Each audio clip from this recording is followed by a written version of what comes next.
Hello दोस्तों, आप लोगों को तो मालूम ही होगा कि भारत एक पवित्र भूमि है। इस पवित्र भूमि में न जाने असंख्य महान संतों ने जन्म लिया है। आज उन्हीं संतों में से महान संत बाबा नीम करोली के बारे में जानते हैं। बाबा नीम करोली या नीम करोली की गणना 20वीं शताब्दी के सबसे महान संतों में होती है। उनका जन्म स्थान अकबरपुर जिला फिरोजाबाद उत्तर प्रदेश में है, जो कि हिरन गांव से 1 किलोमीटर की दूरी पर है। अगर हम इनके जीवन की बात करें तो इनका जन्म एक धनी ब्राह्मण परिवार में हुआ था।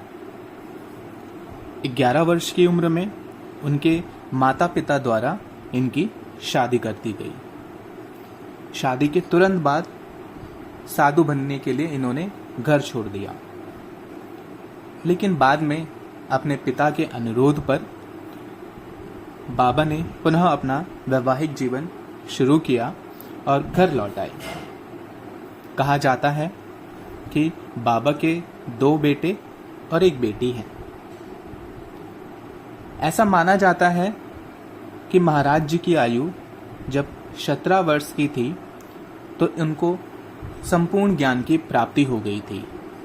बताते हैं कि बाबा नीम करोली के गुरु साक्षात श्री हनुमान जी हैं।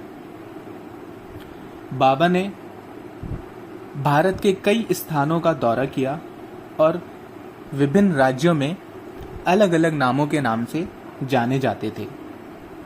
जैसे गंजम में मां तारा तारिणी शक्तिपीठ की यात्रा के दौरान स्थानीय लोगों ने उन्हें हनुमान जी चमत्कारी बाबा के नाम से संबोधित किया करते थे।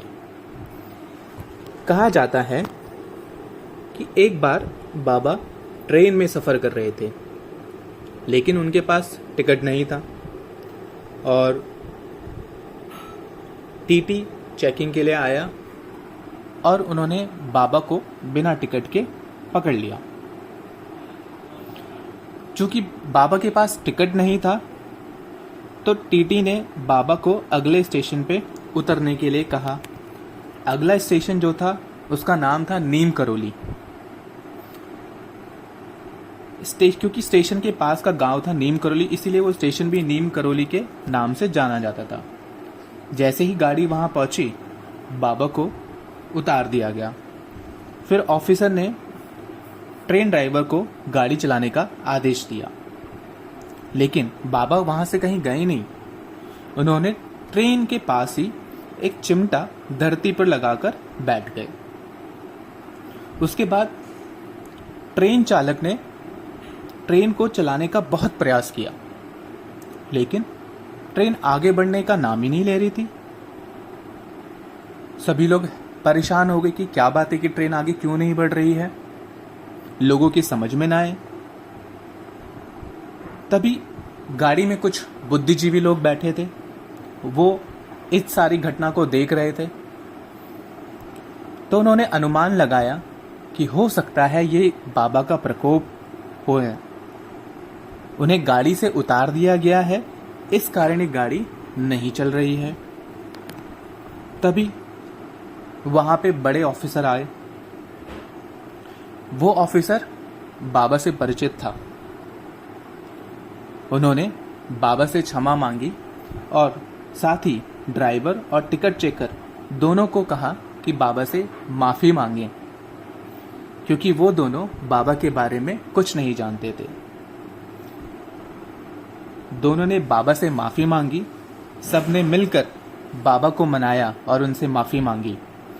माफी मांगने के बाद बाबा को ससम्मान पूर्वक ट्रेन में बिठाया गया, लेकिन बाबा उन्होंने यह शर्त रखी कि इस जगह पर स्टेशन बनाया जाएगा तभी वो आगे जाएंगे। इसके पीछे का मकसद यही था कि इस गांव के लोगों को ट्रेन पकड़ने के लिए बहुत लंबों मील तक पैदल चल के आना पड़ता था। जब उन्हें आश्वासन दिया गया कि हाँ यहाँ पर स्टेशन बनाया जाएगा, तब जाकर बाबा ट्रेन में बैठे। फिर ट्रेन आगे बढ़ी और इस स्टेशन का नाम नीम करौली रखा गया और यहीं से ही बाबा की चमत्कारी कहानियाँ प्रसिद्ध हो गई।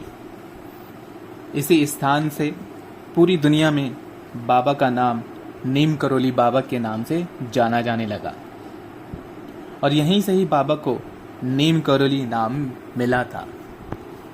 धन्यवाद।